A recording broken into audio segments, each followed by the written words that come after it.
За окей. За. За. За. Сайн байна уу? Сайхан намарч иж байна уу? Сайхан намарч байна уу? Сайхан намарч чинь. За. Эх орны маань намар сайхан байна уу? За. Өнөөдөр гадаа бол хавар шиг л өстэй цас хайлал. Зөө. Одоо Нэг сайн уу муу юу сайн мэдэхгүй л өдөрт эн чинь одоо 11 сар талдаа орох чоход цас айлжихыг би сайн санахгүй юм одоо. Нэг бол их сайхан үнэтэй зүм үйл болох гэж байна. Нэг бол ингэж байгаа муудах юм болов. Сайн мэдэхгүй л. За яг хөө ерөөлөөр гайгүй байгаас тийм ээ. Тэгвэл одоо мал 5 өршин малд маань их хэрэгтэй байх юм. Та бүхэн өмнө нь 24 оны 4 сарын 17 оны 5 гарагт 24 оны 6 сарын 1-ний Бямб гарагт 2 удаа уулзаад өнөөдөр ингээд 25 оны 11 сарын 10-д гаргаад 3 дахь удаага уулзчих. Тэгээд урилгыг маань ямагт халуун дотноор хүлээж аваад өөрийнхөө одоо олон жил судалсан, мэдсэн зүйлээ ард түмэнтэйгээ хуваалцдаг таньда нингүн талархаж байгаагаа илэрхийлье. За баярлалаа. Таныг бол Монголын ард түмэн маш сайн мэднэ. Гэвчиг яг нөгөө зүй ёсны дагуу танилцуулах нь зөв байхаа гэж бодож байна. Сэтгүүлч, зохиолч, судлаач, сэтгүүл зүйн бүх төрлөөр туйрдаг, соён гэгэрүүлэгч, үндэсний сэхэтэн гэж таныг бол одоо нэлээд намайг нэлээд ерхөө цоллоод авчих юм. Сэтгүүл хамгийн оновчтой. За бусд нь бол одоо тэгээд хэтрүүлж байна дөө. Гэхдээ би би хэтрүүлээгүй. Би Нүүр Баатар байж чадна. Ягаад гэхээр би нөөргөө сэтгүүлч гэж нэрлэхээс яхан болгоомжлдог байсан.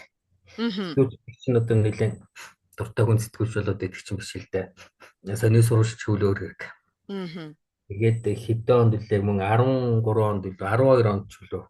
Шээ 10 онд юм байна. 10 онд би нэг юм бичээд одоо миний сэтгүүл зүйн багш одоо зохиолч, соёлын говь сэтгэлтний сэтгүүлч, сэтгэл зүйн ухааны доктор, баасан сургууль улс төрч бас Польшид элчин сайд байсан. Баасан сургуулиуд үзүүлсэн чинь доотлолт нь нэрээ номж өмдгөл тавьчихдаг. Тэгсэн чинь уралт нь сэтгүүлч тодор тавьчихсан байсан. Тэгээд чи ер нь энэс хойш өөрөө сэтгүүлч гэж хэлж яг. Тэрнээс хойш айхгүй сэтгүүлч гэж хэлдэг болсон. За тэгэл таныхаа өсөлтөөр энэ олон одоо зүй ёсны хүмүүс гаргаж ирсэн энэ болон тодорхойлолтоос сэтгүүлч гэдгийг хоёлаа тэгвэл өнөөдөр тодтогоод явъя. Нэр чи бас ингээд хүмүүс таныг одоо оюун санааны гэж болох хүмүүс үндэсний сэхэтэн гэж хэлэх нь ягаад ч юм одоо миний хувьд бас бусад олон ард түмний хувьд ойр юм шиг санагдаад байдгийн.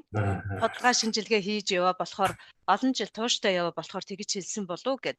Тэгээ таныхаа амьдрал болоод уран бүтээлүүдээс харж хахад Монгол үндэстэн гэсэн гэгэн сэтгэлтэй тэр нэг авьяасын ундраг бас их холбдог юм уу да. Тэгэхээр танаас одоо өнөөдрийн унгаах гэж байгаа, олж авах гэж байгаа ийм эмзэглэл шийдэл харилцан яриа болгоноос одоо шижрүүдийг л төөж авъя гэд одоо ингээд хичээгээл хоёлаа цаг зарцуудаад сууж байна. Тэгээд ирж яваад цаг одоо монголчуудад их сайхан нааштай ээлтэй од гаргасныхаа хувьд ч тэр за тэр цаг хугацааныхаа давтамжийн хувьд ч тэр их дэлхий хайрлаж байгаа хайр эвэлийн хувьд ч тэр монголчууд сэргийх цаг гэж газар сайгүй дэлхий даяар ер нь ярьж монгол руу нэлээ хандаж байна. Энэ сайхан цаг үе дээр нэлээд алдагдсан зүйл одоо монгол хүний мөн чанар шинж чанар дээлээ өмсөд монгол гутал өмсөд малгайгаа өмсөд явхаас гадна тэрний цаана агуулгадж байгаа монгол хүний мөн чанар хайчвал гэх юм. Тэгэхээр би өнөөдрийнхөө энэ хөөрөлдөөнийг монгол хүний ялангуяа эр хүний мөн чанар гэж юу нь яг юу хэлээд байгаа юм бэ? За. Уг нь нэг талаас бодоход хариулахад их амархан асуулт. Нөгөө талаас бол хүнд асуулт. Хариулахад амархан гэх юм бол яг Монгол өрхөн ийм тийм хэрэггээ нэг иймэрхүү типич нэг нийтлэг шинжилгээ байсан юм а гэд хэлчих амархан. Гэтэл яг тэгж хэлж явах хүн өөрөө яг тэр шин чанартай бүрэн бүтэн байна уу гэд энэ үднээс шалгуулж явах юм бол бас тэг зөрөгтэй хэлэх хэцүү. Энэ чинь одоо жишээлбэл хүнийг шударга гэж хэлж байгаа хүн өөрөө шударга байх хэрэгтэй шүү дээ. Өөрөө шударгаж чадахгүй хүн бусдыг шударга гэж байгаа бол тэр шаардлага бол ер нь асуудалтай байна гэсэн. Тэгэхээр би зүгээр өөрийгөө зарим талаар бас үнэхээр Монгол иргэн шиг байж чадж байгаа юм болоо яаж байгаа юм болоо гэж өөртөө дүгнэлтэд үзэхэд бол эргэлздэг юмнууд байдаг. Ер нь зөвхөн чи түрүүн хэлжлээ олон жил судалгаа хийсэн гэж. Олон жил судалгаа хийх байх зүгээр амьдралд үдсэн харсан юм аа ажиглаж яваа. Судалгаа хийнэ гэдэг бол бүр ингээд зориод судалгааны арга зүйг эзэмссэн тийм судалгаа хийх. Уран бүтээлч бидний хувьд бол зүгээр л амьдралд одоо өдөө хүртлээ унаж босоод янз бүрийн амьдрал үзээд, сайн муу юм үзээд нөгөө тугч барьж явлаа, тухалж хариулж явлаа гэдэг шигсэн шидийн ажил амьдрал үзээд янз бүрийн хүмүүстэй нөхөрлж сайдаж модож явахдаа ер нь бол Монгол хүн нэг иймэрхүү байсан байна гэсэн нэг нийтлэг ойлголт авсан. Хуучин. Одоо бол байдал нэлээд өөрчлөгдөж магадгүй. Цаг үе яагаад олон шалтгаан байна. Тэгэхээр тэр үүднээс нь хуучин ямар байсан бэ гэдгийг эхлээд яриулсан дээр байх гэж бодож байна. Тэ? Өнөөдөр ямар байгаа юм болоо гэж. За монголчууд би нэг өөр тохиолдсон ганц нэг юмнаас жишээ болгоод хариулах зүгээр байна. 1989 онд оны намар за баг өдөөд баг 11 сар ихээр манайх нүүгээд одоо тэр нөгөө тухай жилийн 100 жахан таарах 100 болсон болов тэгээд идэж муудаад нүүгээд Зөөлөн-богд гэдэг газар очиж Зөөлөн-богд гэдэг манай Алтай сумын одоо очиж нүүр тийш нүүс. Тэгээд 3 сур бид нар чинь нөгөө илгээтэй багчсан тэр тухай үед чинь бид нар чинь 5 6 сууртай ч байлуу да нэлээд гэдэн сууртай байсан. Тэгээд 3 сур мал уршаа Зөөлөн-богд руу Өвлийн хотор гэж байгаа шүү дээ. Тэгээд явхад манай сум нэгдлийн дарга тэр үеийн сум нэгдлийн дарга нар гэдэг чинь сум орныхон эцэг шиг байлаа шүү дээ. Эцэг нэмшиг хүмүүс байсан. Олонхон тийм байсан. Гэдэгт би эргэлзэхгүй байна. Яг нь зарим нэгэн таархан дарга байсан байх. Тэгээд тэр ганц нэг таархан дараагаар нийт 222 сум нэгдлийн даргаыг өмж болохгүй л. Тэгээд манай сум нэгдлийн дарга бол хамгийн бүгд найрамдах Монгол ард улсын хамгийн сүүлчийн хөдөлмөрийн баатар домог болсон Алтай хөх дарга гэдэг ядамхөө хүн байлаа. Яадар бид нарыг нүүлгэж өгöd. Яадар өөрөө нүүлгэж өгч байгаа шүү дээ. Одоо бол корпорацийн захирал нүүлгэж өгч байна гэсэн үг. Тэгээд галаах гэдэг нэг 30-тай одоо жолооч галаах бид нарыг нүүлгээд тэр Зөөлөн-богдын 2-т ус гэдэг газар буулгаж өгöd. Тэгээд тэнд тутгийн шар гэдэг нэг хөвшин байсан. Тэгээд шар хөвшний гадаа буулгаж өгöd. Тэгээд шар хөвшин яадар 2 эртний танил насаар ойролцоо. Би буруу санаагүй бол ер нь цэрэг тамт байсан гэх шиг болсон шүү. Ямар нэгэн юмд л хамт байсан гэсэн тухайд хүүхэд байсан 20 хүрчээсэн үе тийм залуу байсан болох төр сайн. За яг тэр яагаад хамт байсныг тодорхой асуугаагүй. Бараг цэрэг тамт байсан гэх шиг болсон. Тэгээд тэр шар хөгшөнд захиж үлдээж байгаа. За манай хэдэн хүүхдүүдийг захиж үлдээсэн бол би мэдээгүй л дээ. Тэр хоёр хотны ойцохаар л хоёлаа тамхи байгуулаад тэр хотны ойцохаар алхаал тэр хамар тэр шум батал сууцгаад байсан байхгүй. Тэгээ яадар буцаа яваад өснөж нүүлгсэн жолоочтойгаа. Тэгээд нөгөө шин буусан айлын хороо гэртээ орж ирж хооцоог гэртээ өрөөл хооцоог технээ тэр шар хөгшөө ирж илээ. Танаа яадар чи 90 чинь ир шүү дээ гэдэг. Их бүдүү тамхинд шарлжсэн, шарлаад энэ төлөгчсөн гэрхээ уруу, их бүдүү бандгаа богтог гэрхээ уруу гэдэг ингээд 90 чинээ ир шүү дээ гэж. Тэгэд би тэрийг сонсоод 90 чинээ ир гэдэг ер нь яг юу гэсэн үг юм бол гэсэн. Анх удааш өмнө нь бол сонсч л байсан л да. Гэхдээ тэгэж хостой бодож үзээгүй. 90 чинээ ир гэдэг. Тэгээд надад тэгэд мар хүн тэгчээ дараас нь өөрөвтөр та нарыг яг эцэг шиг чинь ингээд надад захилаа. Миний хэдэн хүүхдүүдийг нэг чи нэг эддэ чи нэг одоо зэргийн амчлуу нэг танилынхаа хүрэн чи нэг хань болж байгаа. Хаа юу гэж байгаа гэж. Тэгээд бид нар чинь нэг 20-од насны хүүхдүүд биш үү? Илээлтэй очсон дандаа залуу гинэн туршлага байхгүй. Яг нэг 2 жил хоноор үлдсэн байсан. Нэг үе яваад бол гайвал байсан л тэгтэл тэгээд огт одоо мэдхгүй газар нүүж очиж шүү дээ өмнө очиж байгаа газар. Тэгээд тэнтэй холбоод яадаргыг ер нь эрийн чинээ иргэдэг яадаргын төсөөллөөр дамжуулаад эр хүний тухай ойлголтыг тухайн үед ингэж бодож үзчихлээ. За яадарга бол яадаг вэ гэхээр олон үг гэлдэг. Их олон үг гэлдэг. Ер нь бол хүн загнаад, хангинаад янз бүрийн болоод байх. Хэрвээ ямар нэгэн юм таалагдахгүй дуугаар очдөг. Яадарга дугааруулсан бол тэгээд хүн өөрөө зангийн мэддэг хүмүүс өөрөө тэгээд ер нь гимшил хэсгээс шиг аргагүй. Үг хэлэхдээ магтаж үг хэлэхээрээ ер нь ямар ч үг хэлэхдээ цөөхөн мөртлөө оновчтой үг болж хэлдэг. Бүр голдоор нь хэлдэг. Одоо яг л хэрэгтэй үг нь яг хэлэх ёстой үг нь хэлдэг. Тэгээд тэр нэг хуучин монголчуудын дунд нэг тийм дууч байдаг да нөгөө халаа гадна хайраа дотроо гэдэг штэ тий. Тэгээд наанаа болвол ингээд нэг тийм учиргүй хэлээл таалал та нартай мартай наануу цаануу одоо миний хүүхдүүд инээтрээгээд ингээд байхгүй хэрнээ цаагаараа тийм ээл нүмер нь мэддэг. Одоо шилбэл сая энэ тэр бид нар миний хүүхдүүд минь одоо яаж ядарч өдөр чинь үгээд ингээд байгаагүй мөртөө цаана нь тэр хүнтэй захиад үлдээж шít өөрөө нүүлгэж ирэх. Гэр барьж өгнө. Тэгээ бүр тэгээд тэр ганц бидэнд хандаж байгаа хандлага биш. Ерөөсөө тэр сум орныхон бол бүгд тэрэл тэрийг мэддэг. Ядарга. Тэгээд бид нар манай үлжин тэр нэг юу барьлаа. Хашаа. Одоо малын хашаа их том хашаа барьсан уу? 2 сэлэгдэг одоо баг 500 мал 2 талдаа 2 сэлгээд ашичгаар тийм том хашаа дэвртэй том хашаа бариад. Тэгээ нэг халуусны газар бариад тэгээд нэг жижигхэн орон сууц барьсан.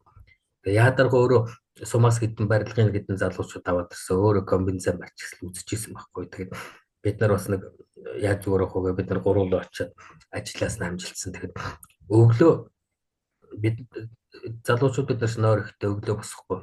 Яадарга өглөө босоод цай шанаж тавьчаад өөрөө босоод үжигэнтэл юм өөрөө сүхтэж гэнэ юм хийгээд эхэлдэг. Тэгэл эхлээл яадарга тэгтээ нойрондоо орохдоо нэг жаахан удчлаа. Тэгэхээр 3-4 онцны дараа бол бид нар өөр ирэхгүй яадрыг босонгууд байгаа босдог. Яадрыг бол бид нарыг одоо та нар одоо хүүхдүүдэд жаахан унтаадахгүй яавал хийх гин ер нь бол. Түүнээс та нар нойр ихтэй байсан яасан юм залуу юм байж ш нойрноос ороод чимнээс утгаа мутгаа гэж өглөөд байхгүй. Тэгэл өөрөө босоод тэгэл хийгээд байх гэж өөр ирэхгүй босоод хийгээд эхэлдэг. Тэгээд чинь өглөөд ингээд нэг том аяганд нэг замбаан гурал зураал. Тэгэл жаахан атгаад бидэнд хатгаад өгдөг. Тэр чинь ямар ч хайр илгээгүй шүү дээ уг нь бол биднэрт бол. Даргал байхгүй уг нь бол. Тэгэд тэр дарга гэлтгүү тэр чинь хүн тэгээд дээр нь их төвчээртэй. Яг тэр нөгөө нэг одоо Монгол ирчүүдийн нэг онцлог шанар байна шүү дээ. Нөгөө альва ажилд юмнаас хойш шуудаггүй. Тэгээд ажилд тийм эрэмгий одоо нэг тэгээд нэг сайхан ингээд хаагур ажил ингээд дайраад орчдөг ингээд шүд зугаад ард нь хартдаг нэг тиймэрхүү зад чанар байдаг шүү дээ.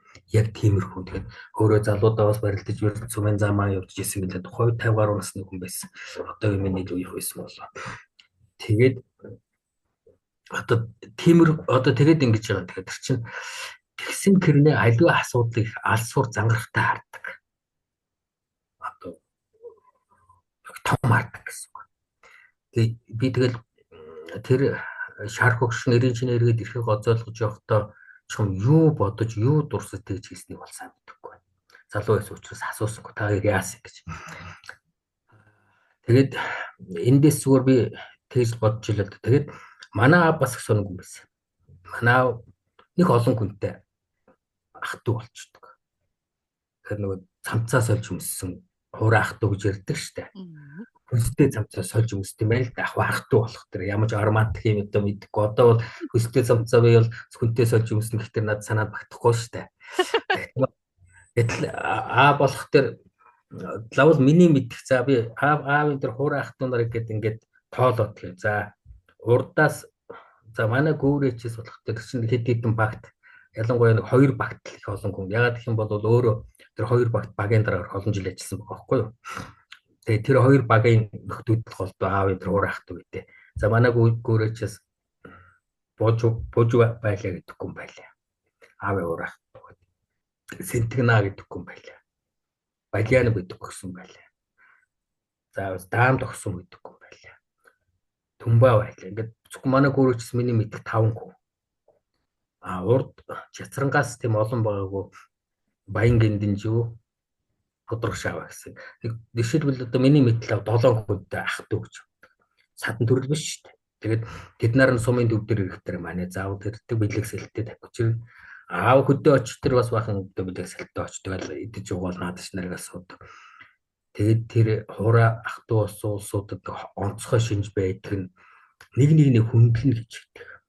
Нэг нэгэндээ тус болох яг хэрэгтэй үед нь тус болдог. Тэгээд одоо жишээлбэл одоо тэр Тумбагийн би тавьж очивол тэр одоо яг садангинд одоо аав ах дүү аавгнад очиж байгаа юм шиг намайг өдөөснөөс нь гаргаж суугаал. Биш жоохон хөвтөлж дум зурхал. Тэгэл хоол унд гээл хонь бол гаргаж өгөхөр боллоо. Тэгээд миний хүү биш бид сумын төвийн хөвгөд 100 хөдөө гардаг.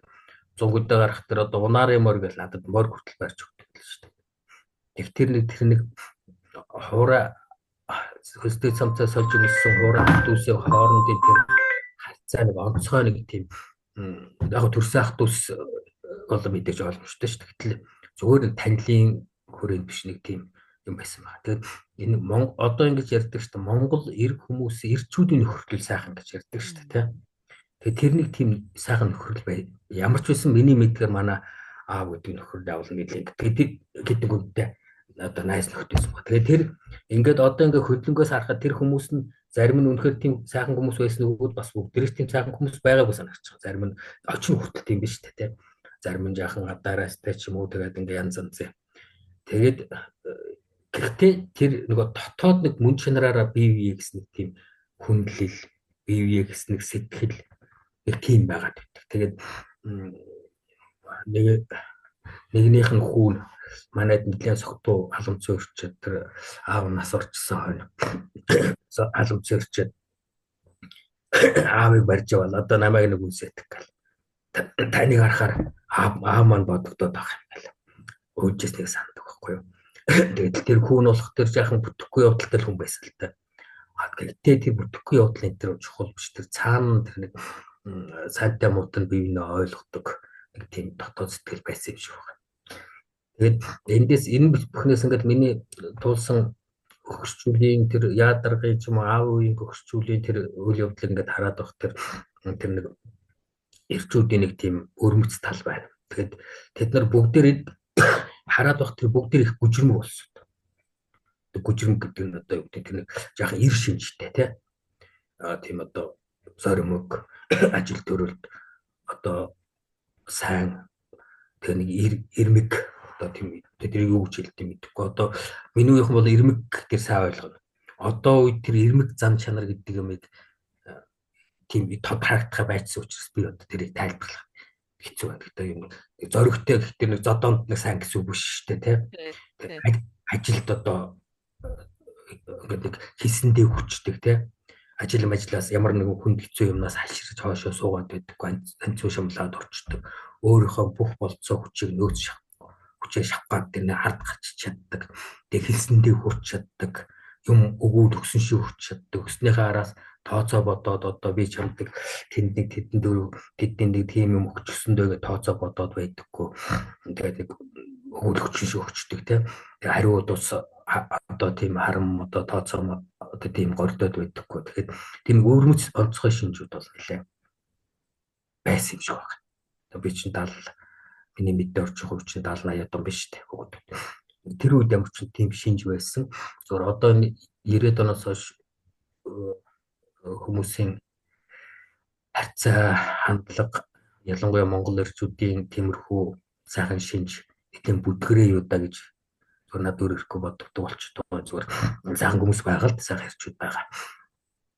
За монгол эрчүүдэд одоо тэр нэг идеал дүр гэж байдаг шүү дээ. Идеал дүр. Идеал дүр. Тийм дүр бол яг аргагүй цахиур төмөр. Одоо ингээд монгол эрчүүд ер нь тэр цахиур төмөр шиг ир бол цахиур төмөр шиг ч юм уу хангаа базар шиг ч юм уу тийм дүр болвол монгол эрчүүдийн тийм идеал дүр гэж хэлж байна. За идеал дүрээс гадна монгол эрчүүдийн хамгийн одоо сайн сайхан шинжүүдийг нэгтгсэн цултгсан тийм дүр байна. Зүгээр завхар төмөр гэхэд нэгдүгürt мэдээж маш төвчээртэй. За төвчээр нь яаж ийм нөхдөр төгжил тэр хоёр ч одоо хаа байгаа энэ тэр скват одоо нөгөө даргангаас ч үлээ адуу өгөөд 7 хоног ч үлээ морин дээр тавьчих байгаа шүү дээ. Төгжил орилж гэдс тасрахаа гэдээ орилж идэг шүү дээ. Тэгэхэд мань хүн хөхрөөд явчих дуу аялал эрдэнэ засгийн унгаа дуулаад явчихдаг. Төвчээртэй. Хатан төвчээртэй гэж. Тэр хатан төвчээр гэдэг Монгол эр хүнд яг сайхан тохирно. Одоо сая нөгөө ямар физикс ээж гэдэг гараад байна. Тэр нэвтрүүлгээр одоо шилбэл нөгөө тэр манай Инк оргилчин тэр нэг уг нь биерж яахан шүү дээ. Тэгээд тэр нэг ингээд нэг 2 5 баг нь атгаа тэр нөгөө зүүдөө чохонтой ингээд хоёулаа бусд нь бол хамгийн дээд нь 18 минут татгсан байв дээ. Би тэр үзүүлэлт нэ. Манай хоёр 40 гэдэг минут татгаж зогсчихсон. 41 минут татгсан. Гэтэл нөгөө зарим тэр турк мөркийн чөлөө ханах нь бол манай хоёроос баг зөндөө том л хоёр нөхдөл барайл зогсож байгаа шүү дээ. Тэгээ энэ тэр нэг төвчээр сэтгэлийн хат тэр нэг энэ дэс бас ирмэг чанар байгаа байхгүй. Тэр ирмэг гэдэг чинь тийм зоригтой, зүрхтэй, тууштай тэгээд тэрийг чадaltaй тэгээд ухаан бас давхар орчдөг. Ирмэг мөртлөө мунхаг байх юм бол тэр ирмэг болж чаддаг, муухар явдал болдог. Тэр ухаан гэдэг нь ариун аймаг, арга ямир ч юм уу. Аливаа юмд хийж байгаа зорилгын тод харддаг. Тэндээ мэдээж сайхан зүйлийн төлөө явж байгаа. Энэ бүгд төр орж иж тэр ирмэг чанарыг бүрэн утгаараа гарч ирнэ. Муу юмд ирмэг байх юм бол тэр чинь муухар мунхаг явдал болно шүү дээ. Тэгээд тэр дэсвэр төвчээр тэр захир төмрийн гедоног өлөн хоосон явдаг чинь тэр төвчээр чинь монголчуудад хуучин цагийн болдог онцгой шинж чанар байсан шүү.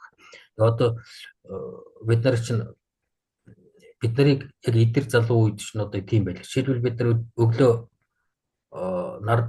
нар тусч байгаа тонд гараад ороо нар жаргаж байгаа тонноос орж. За ялангуяа хаврын огт өдөр бол чинь өдөр барагдахгүй шүү дээ. Тэгээд 3 сараа 4 сарын үед бол тэгээд өдөрт бараг 10 хэдэн цаг явна шүү дээ өглөө гараалууд. Тэгээд ногооны үе бол бүр өдөржингүү. Ногоо нэг жалга дагаад ногоо дагаад мал чин тараал явчих шүү дээ. Тэгээд одоо манай алтай бол хад сархаг бартаа ихтэй учраас хон хариулна гэдэгтэй амаргүй одоо хангаа зөөлөн газартайгаа харьцуулах аргагүй. Тэгэхээр бид нар чинь тэр үед яадаг байсан бэ гэхээр өдөрт нэг өдийн алдад нэг боомоо үрдэлж яваад ч юм уу те өдөр нэг жаахан юу битатай цаймаа авч яваад нэг цаймаа чанжид ууж байгаа хүн арах юм бол өдөр шоол тоглоно шүү дээ. Одоо хүний чи ганц өдрийн үлдээ авахгүй хоньны үлдээ авахгүй бидний бүр тийм тархитлахад тийм суучсан байсан байхгүй. Одоо бол бид тэр өдөржин хоосон согших юм бол өөр ирэхгүй ороод тийш айгуул толгой талах гэж байна. Тэр чин тэр нөгөө бидний өмнөх үеийнхний тэр нэг төвчээртэй байх ёстой. Эр хүн гэдэг чинь тэгдэг юм шүү гэдэг ингээд тийм жижиг шалчгаар одоо тийм наануу цаануу гэдэг юмнаас одоо тийм юмд их тийм тааламжгүй ханддаг эр хүн гэдэг нэг тийм үнэлэмжийн арай өөр байдлаар үлжижсэн тэрнийх юм байна. Тэгээд зөвхөн төвчээр. Одоо бол эн чинь буруу гэдэг харих гал байна л да эр хүний. За тэгээд би нөгөө захир төмрийн хуучин шинжийг ярьж шít. Хуучин ямар байсан тухай л ярьж байгаа. Одоогийн тухай бол тусна ярь. Тэгээд захир төмрийн нэгдүгürt нь тийм татан төвчээртэй байна. Саруулах байна. Хонцон сандах. Одоо хонцон санахаар бол тэр төгжил сугруу нутгалчихсан байх чинь дараа нь таарахтаа чимээ намайг утгалчихсан гэд шүдам 100-аад явж явахгүй шүү дээ. Тоохгүй шүү дээ. Тэгээ маш их самбат. Самба гэдэг нь одоо юу гэдэг морины тавхилтанд юм шүүрээд авах. Тэр бие хөдөлгөөний самба эс гадна ухаан санаа маш хурдан төрхөнгүүлэх сэтгэдэг. Тэрийг одоо бид нэр сайн мэднэ. Нөгөө золгийн хонгор нөгөө жасын хөрөнгө улаа хийчихэд нөгөө нэг залаа юу лээ нэг тийм юу баригдчаад залаа үлээ тийм. Тэгээд нөгөө тэгвэр харгаа бараад нөгөө ошуу тамгаас ирсэн хоёр хүн дагуулад төмөр дээр очингуудаа төрүүлж харайдчихэд золгонгууд ахаа намайг аргалаарай гэж. Ахаа намайг аргалаарай гэж хэлэнгүүт толгойд нь юм бодогчсон. Маш хурд тэгээд огт сандрахгүй. Тэгээд нөгөө тэр юм айн гаргаж ирээд за энийг алдчихад одоо ингээд бид нар ингээд явж байгаа маа одоо тэгтэл энэ залуу ингээд явж тэгээд таныг л одоо зааж ийн. Гэт нилээ шижиглэнгүү тэр хоёр нөхөр тэгэхэд манайхаа ямар ч сандарсан юмгүй, ямар ч тайван сайхан хэлж байгаа байхгүй. Оо тэгсээ би нэг 7 сайхан морооч 9 сайхан морь адуу хөлгөө алдчихаа. Тэгээд өөрийнхөө живж байгаад энийг олсон. Тэгээд олонтой газар зүүж яваараа эзэн таарах юм бол дагуулад ирээрэй гэсэн. За ер нь та нар л ер нь боллоо. Тэгээд эргүүлээд ийг байдал оруулж байгаа. Энд маш хурдан одоо хурц сэрэг толгой бол гайхалтай ажиллаж байна гэсэн. Самбата гэсэн. Сэрэг толгой. Энэ Монгол эрчүүдийн тэр нэг өчргөө нэг дэв дав гайл байдаггүй те ойр зургийн юмд одоо урлаалт ингээл одоо тэр бачуураал байдаггүй тэр шинжин ингэж илэрч штэ юм ингэ цагуур нарт. Тэгэхээр эн чинь дараа нөгөө улсуудыг явуулсан дараа тонгорыг зэмлээд байгаа штэ. Чи ята миний одоо бит хэрэггүй юм битгий гэдэг. Тэр нь димиг гэдэг гэсэн санааг хэлдэг штэ. Түүнээс шонгорыг бол өмгөөрөд одоо чи тэр улаан хэлсэн манаас надад би одоо чамайг одоо аргалсан шүү гэж хэлж байгаа байхгүй шүү дээ тийм. Хойд эр хүн гэдэг үүднээс таньдаг гэдэг үүднээс тэгээ өөрт нь тус болсон шүү дээ. Амийн аварсан шүү тавхар. Тэрийнх нь бодож тэгээ эр хүн энэ Монгол эрчүүдийн шинийг онцгой шин чанар хүний тусыг огт мартадаг уу? Хэрэгэд одоо заавал хариулахыг хичээдэг. Учиргүй одоо нөгөө аягны хариу өдөртөө хатны хариу жилдээ гэдэг шүү дээ. Яг тэр шиг ингээд алстаа бодож явдаг. Өнөөдөр за чи над өнөөдөр туслаа гэд одоо яах вэ? Би одоо чамд юугаар туслах юм болов уу? Энэгээр наагур загвар шилжчнаад өгöd байдаггүй. Чимээг үл байдаг. Тэгж жаgal нэг юм яаж игэл тусын яаж игэл болцоод өгд хариулждаг л тэрнийх нь нэг шинж нь байгаа юм л да. Тэгээд дээр нэг тийм ууж ухах тодорхой. Тэгээд хүч чадалтай. Одоо захир төмөр бол хүч чадалтай одоо тэрсэн дааш юу нэ үлээ овшууны алсан цолтой нөгөө бадарч тахрыг хүртэл бондоод боогод өлөгчсөн л байдаг шүү дээ тий. Тэгээд за мэдээж эр зориг бол байгаа. Тэгээд тэр түрүүн ярьдаг тэр альва юм их алс суурн цөлх ухаанаар болж хардаг. Одоо өчргөө юмн дээр ойр зүрх юмн дээр бачимдаал, хурлаад, уцаарлал бухимдаал нь янз бүрийн одоо тийм гол шот гэсэн аришин гаргаад байдаггүй. Тэгээ их мэдлэнгэр ингээд Монгол эр хүний нэг эргийн нийтлэг онцлог сайхан шинжүүдийн одоо лодоо дамбуга зөвхөр төмөр дээр нийтгээд идеал дүр болгосон. Тэгээд ер нь урлаг утга зохиол бол нийгэмд их нөлөөлдөг л дээ. Одоо магадгүй олон хүн одоо зөвхөр төмрийг хараад олон эмэгтэйчүүд шилбэл олон эмэгтэйчүүд зөвхөр төмөр шиг сайхан эрийг хүсдэг байсан байж болно. Тэр хэмжээгээр нь эрчүүд бас тийм байх гэж хичээдэг байсан байж болно. Тэгээд энэ эрчүүдийн тэр нэг онцгой шин чанаруудыг одоо тодорхойлж харуулж байгаа. Өшөө одоо тэр олон зүйл одоо биелдэ нөгөө Монгол эрчүүдийн хүчний. Тэгээд яг хөө тэр одоо зөвхөр төмрийг бол адууны уулгаач гэж зарим нэг яриад байгаа юм. Нэг талаас нэг эрхцүүдийн тухай дарах юм бол адууны уулгаач нөгөөл мүү. Гэтэл хууль нь гуйл болсон. Шударгаас хэрэгждэггүй. Харийн дарангуйлал даварсан тийм үед төмөр шиг зоригтой, цөстэй, саруулах ухаантай хүмүүс яах ёстой байсан. Өөрийнхөө хэр хэмжээгээр тэмцэж байгаа юм дэрхгүй. Одоо ямар богдын ордны өмнө зооцсон бариад огцрог эзэгшгэлтэй юм шиг. Өөрийнхөө хэрэг хэмжээ шударгасыг сахуулж шүү дээ. Өөрийнхөө хэрэг хэмжээнд хийж чадах зүйлээ хийж байгаа. Шударгас хийж шүү дээ. Түүнээс тэр мар хүн адуу уулгалаа тэр өөртөө ашиглахгүй шүү дээ.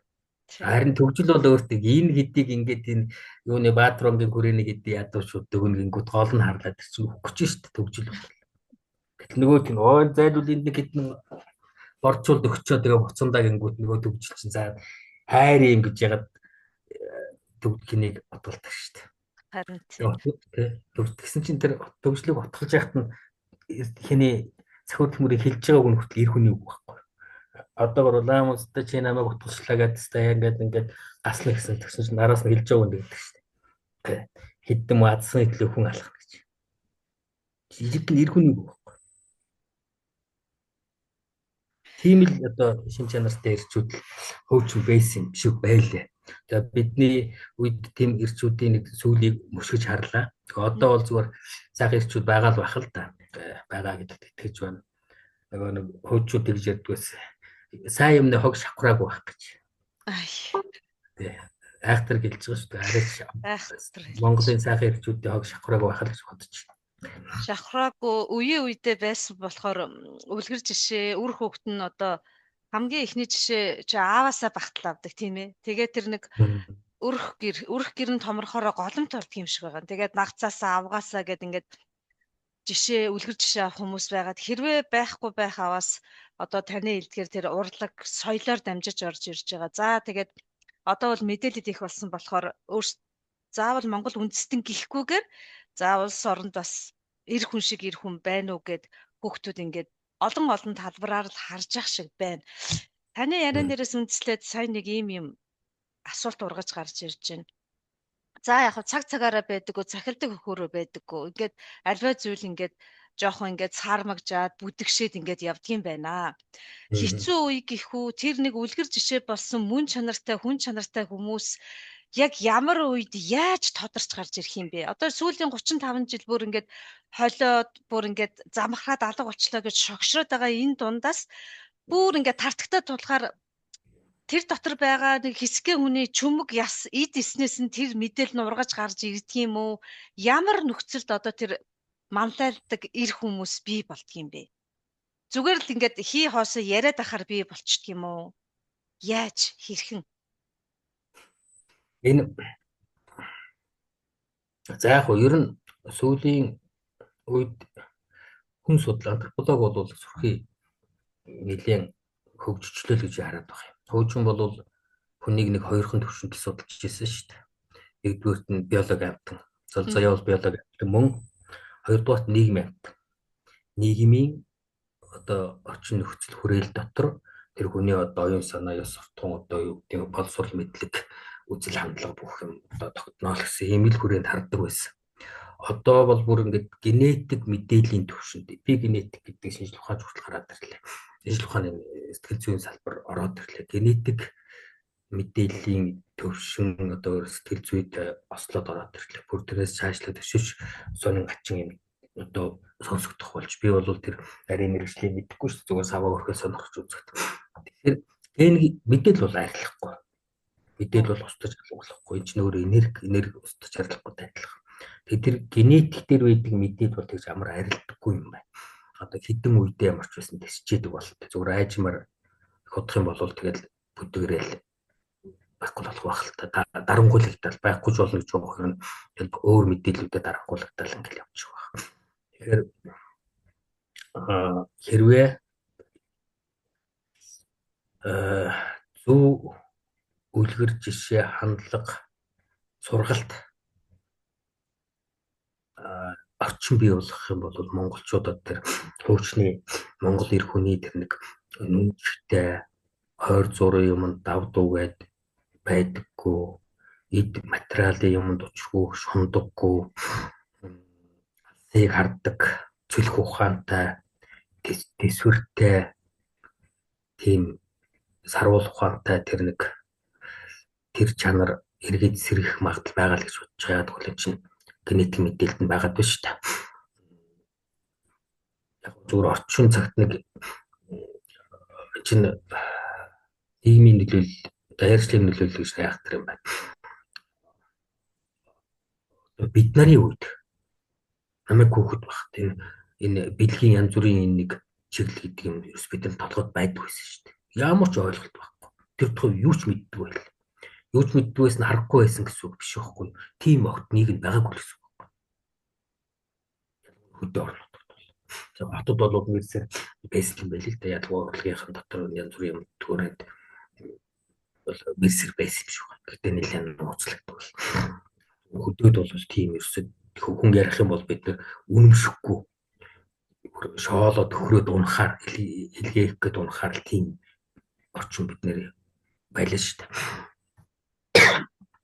Тэгээд хаяа нэг тийм манин мал гэж байдаг шүү дээ. Одоо тийм одоо саармаг хүстэй мал байдаг шүү дээ, ирч биш юм биш. Тийм байна, ганц нэг юм манин хүмүүс байдаг байсан. Гэхдээ тэрийг ч бид нар ойлгодог байлаа шүү дээ. Яг ганц нэгэн жаахан шоодох гэж байдаг болохоос ерөөд нь бол ойлгодог. Гэхдээ тэр нь одоо энэ гомолесбигаас шалгуур байхгүй юу? Тэр манин гэдэг чинь. Тэгээд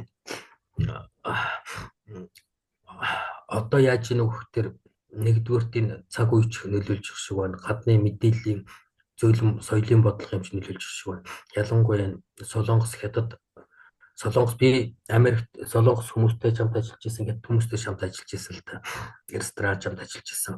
Ер нь буцад одоо кино ч юм уу урлаг ялангуяа тухайн орны утга зохиол гэдэг юм нь тухайн үндэснийхээ онцлог шинжийг маш тодорхой харуулж идэг зүйл. Ер нь одоо бид нар шилбэл манай утга зохиолд цахиур төмөр шиг маш олон төрийг хэлж байна. Наван, Сүрэнгуан, Минжиангар маань Улаан дамаа байна. Сажимбат ахын Илс цасар маань Арсай эр болдог байна. Эний маам зохиолчийн газар шираар маань Бухтагдан Хангаа базар байна. За өшөө их олон хүнийг нэрлж болно. Жирчтийн бямбага саранд орохоор өдөр өшөө хинжүүлээ. Тэгэл гардаг штэ. Тэгээд нэг иймэрхүү нэг эндээс юу харагч чинь нөхдөд тэр чинь Монгол эр хүний эрхээ идеал шин чанарыг тэр Монгол утга зуул тэр зохиолчдод төслөд байна штэ. Одоо би хүртэл бас нэг юм бичмэглэх гэл оролцсон тэр цагаан бороор маань тэр одоо зохор ананд мананд гэл тэр цахтаны 7 сайр чинь бас нэг амханда гайгүй дүрсэлж санаатай бичсэн штэ. Энэ юу гэлж нөхдөр тухайн үндэсний утга зохиол нь тухайн үндэснийхээ өөрийн онцлог шин чанарыг заавал илэрхийлдэг. Тэгэхээр хятадын юм уу хятадын уран зохиол Солонгосын уран зохиолыг үзэхдээ хятадын эр хүн Солонгосын эр хүн Монгол эр хүнээс шал өөр. Ямаа мохтой, ууртай, ямаа шиг тавьдэргүй. Ямааг чинь нэр нь манайхан тэг туужууд гэдэг байсан шүү дээ. Годрон шиг яасан тавьдэргүй юм биш. Ямаа чинь ер нь их төвчээр муутай. Тэгээд ядарсандаа дээрлэхүү. Жаахан муу борлон муудсан байсан тэр ядарсан ямаа эврээрээ шийдлэн сүрмүүлийн хаацсан ямаач бас юугаад ааштай шүү дээ. Хонь бол барагтаа бол тэхгүй. Тэгээ нэг тиймэрхүү одоо ямаа шиг замтай, годрон замтай, бүр зарим нь бол бүр годрон гэд нэрлждэг байлаа. Очилдог. Тийм жаахан тиймэрхүү замтай нэгнийх. Одоо тийм зан гişэлбэл таашиж хүлээж авахгүй шүү дээ монголчууд. Ирэнгүү ямаа годрон гэд загнаад байдаг. Ямаан замтай, ямаа өмхтэй гэж хэлдэг. Гэтэл энэ Солонгос хүмүүс бол яг тийм шинж маш хүчтэй анзаардаг. Тэр уран зохиол дээр одоо киноноос нь харалтай. Юм болоог бол ах дөрөлөл жарлаа зүд болдог шүү дээ. Гэтэл Монголд шин чанар нь өөр байна. Тэгэхэд энэ их хятадын Солонгосын гадны энэ соёлын төрөмгийлэл өөр ирэхгүй хэдэн 10 жил болоход 20 30 жил болоход залуусын оюун санаанд орон зайгаа олоод сууршаад эхэлдэг гэж магадгүй тийм шинж харагдаад эхэлж байгаа. Саяхан хэдхэн хоногийн 10 гаруй 20 хоногийн нийгэм даяар сошиал дээр том маргаа явсан. Юу гэхээр тэр нэг өсвөр үеийнхний барилдаан болоод залуучуудын өсвөр үеийнхний барилдаан болоод нөгөө ялсан залуучууд одоо гар мараа ингээл орилол ингэж ирсэн юм шиг байгаа эзэн хурмгороо хоцолчихгүй гэл. Тэгээд зарим нь ялагдсан төвчөө мэвчгээс шааж авдаг ч юм уу. Тийм боллоо гэд баа аврах манай энэ цаг үеийнхээ аврах Батэрдэн аврах жахан одоо сурамжлах маягаар хэлсэн нийгэм хоёр хуваагдаад байх марах шиг боллоо. Баа аврахыг одоо зарим нь гэсэн чигээр хэлчих шиг байна. Би бол баа аврахын зүг гэж бодож байгаа. Ер нь тэр чинь Монгол эрчүүд бол тэр нэг баярлсан ч гэсэн дөлөөхөн байж чаддаг байхгүй. Уг нь бол Солонгосууд шиг одоо хятадууд шиг тэгэл орилуулж авахгүй. Нөгөө бол энэ барууны хэн шиг юм болоог багтал ваа гэж өглөөд байх нь байдаггүй. Тэрний юу гэх нөгөө сэтгэлээ илэрхийлэхгүй байгаа асуудал биш. Сэтгэлээ бол илэрхийлнэ. Гэхдээ одоо жишээлбэл би бол нөгөө Шохооно гэдэг Японы алдарт жудочиг бол бахархаж хүндэлдэг. Шохооно бол үнэхээр босоо авраг. Гэхдээ Шохооног эзэж тэр чинь хэдэн зуучтай тэмцээнд ялт байх болсон юм та. Хизээч ялтчаа тэгээд одоо гар мараа гоццуулж гүйдэггүй байхгүй юу? Ерөөсөө ялсан ялагдсан мэдэгддэггүй. Тэгэд сурвалжлагч шохооноос асуусан ба та ягаад ингэж бус жишээ ингэж тохирч чарлахгүй байгаа юм бэ ялч. Тэгэхэд надад ялагдсан хүн гүнглээ зогсож явах би баярлахгүй л гэсэн тийм утгатай үг хэлсэн. Энэ өөрөө тэр уг нь энэ би тэрийг шохооногийн тэр ярьслыг харж байгаа. Жишээр нь айгууд Монгол цустай байх юм биш байгаа гэж бодож ирсэн байхгүй. Ягаад гэх юм бол монголчууд ч хөөж ийм сэтгүүлтэй байсан шүү дээ. Энэ ч хүчрэг ир хүний шин чанар байхгүй. Тийм. Одоо бол ингээл өөл гэл. Гомдлойхон бол хэл гэл. Тэгээ одоо би бол тэрийг сайн магадгүй одоо цаг үеийн өөр болоод оцорч байгаа юм билгүй. Би бол тэрийг нэг тийм нөгөө үндэстэн өөрийнхөө язгуур шинжийг алдах юм бол эрчүүдийн үнэлэмж унах юм бол одоо тэгэл төр улс өрөх гэр байтугай төр улсчлаа асуудалтай болно шүү дээ. Харин тийм ээ. 11 сарын 19-нийг дэлхийн эрчүүдийн өдөр болгоод дэлхийн нийтээрээ тэмдэглээд их удаж байгаа юм байна. Тэгээд одоо ингээл өрнөдөд амьдарч байхад эдгээр хүмүүсийг ингээл бас таны эдгээр ажиглаад байж байхад олон л зүйлсүүд ажиглагдах юм зам чанарын хувьд. Тэгээд тунгааж бодож байгаа. За тантай яг энэ тухай ярмаар юм байна да. Монгол эрчүүдийн одоо тэр таны ярьж байгаа миний аав ярьдаг байсан өмнөх үеийнхэн гэдэг. Тэгэхээр яг л таны ярианы давтамжтай ижилхэн бахархсан хамгийн сайн хүнийг Монгол хүнтэй жишдэг байсан гэл ингээд дандаа тийм бахархлын гал дүлийг бадраад тийм. Тэгээд одоо бусад улс орнуудтай ингээд Монгол эрчүүдэд харьцуулаад энд ажиллаж хөдөлмөрлөж байгаа нийгмийн олон шатанд ажиллаж байгаа хүмүүсийг харьцуулж хараад ерөнхийдөө яагаад ийм юм болдоо гэсэн бодол эргцүүлж төрөөд идэв. Тэгээ одоо би танд нэг Монгол эрчүүдийн тоо баримтыг дурдвал бараг бүгдөө л мэдчихэж байгаа. Эрэгтэйчүүдийн дундаж насалсан 67, биеийнхэн дундаж жинэн 65, дундаж өндөр нь метр 68. Эрчүүд дунджаар 26 насндаа гэрэлдэг. Эрчүүдийн маар 15% нь л дээд боловсрал эзэмшсэн. Нийт хүн амын 49% нь эрчүүд. Тэдний ажлын байртай байгаа нь одоо ойролцоогоор 700 мянга орчим. 46% нь сонгуультай идэвхтэй оролцдог. 1% нь өрх толгойлсон эцэг байна гэд ингээд гаргаад ирсэн байх юм. Тэгээд одоо яг ингээд тоочин бол бас ардаа агуулга илэрхийлж байгаа шүү дээ, тийм ээ. Яагаад ийм байгаа юм гэд ярихаар та бүтээрээ яриад байгаа нөгөө эр хүн шиг эр хүн их ховорцсон байна гэдэг дээр ерөнхийдөө буугаад байгаа юм болбоо гэд. Тэгээ бас нэг нөлөөлж байгаа хүчин зүйл нь та түрүүнд дурдчихлаа. Нөгөө гаднаас орж ирж байгаа соёлын геноцид гэдэг зүйл ер нь манайд яваад байгаа юм биш үү? Нөхөн үржихүйд саад болж байгаа юм байна. Амьдралын нөхцөлийг нь боснуулаад хайчдаг юм байна.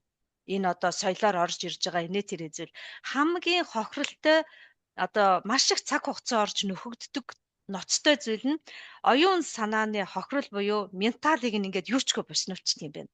Тэгэхээр та сая энийг ярихаар ингээд одоо тэгэд энийг яаж засах вэ гэж танаас хүмүүс асуувал та одоо хэрхэн хариулах вэ?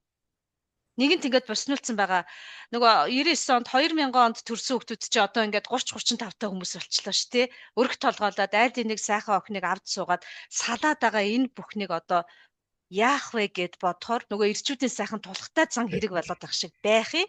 Энэ чиний дурдсан тоо оромт дээр би нэмээд 2 тоо оромт нэмээ. Өнөөдөр Монголд амиа орлож байгаа хүмүүсийн 85% нь эрчүүд байна. 85 ямар өндөр байна тий? Илт ойролцоогоор 400 гаруй эрэгтэй хүн амиа орлдог. Энэ өөрөө нийгмийн асуудал болж өөрсөн. Өөрөлдвөл 100 мянган эрэгтэй хүн амиа орлож байгаа 850 эрэгтэй хүн байна гэсэн үг. Даад ч ноцтойгийн ноцтой шүү дээ. Тэгээд дээр нь дээд сургуульд сурч байгаа оюутан залуучуудын 70 гэдэг үг байлаа эмэгтэйчүүд байна. За эндээс ямар асуудал гарч ийнө гэхээр боловсролын ялгааны асуудал гараад ирж байгаа. Охтууд эмэгтэйчүүд зарим нь 2-3 штэй сургууль төгсчихсөн байгаад байдаг. Нөгөө мөрчүүд нь явах. Энэ аав ээжүүд за манай энд яаж байрсч байсан болоод амьдэрч байл үгээд эрчүүдээ ерөнхийдөө жахан тиймэрхүү байдлаар ялангуяа хөдөөнийхэн голтоо тэгээ явуулчихсан. Боловсролын төвшний ялгаа нь маш олон хүчрхэг гэр бүлгүй хүчрхэг эмэгтэйчүүдийг бий болгосон. Хүчрэг гэдэг нь кавичгийн дотор шүү. Айд. Газ. За монголчуудын уламжлалт одоо ахуй амьдрал дотор нэг тийм сайхан одоо би миний хувьд бол сайхан л гэж бодогдсон юм л да. Гэрээ эзэн гэдэг нэг ойлголт байдаг. Гэрээ эзэн.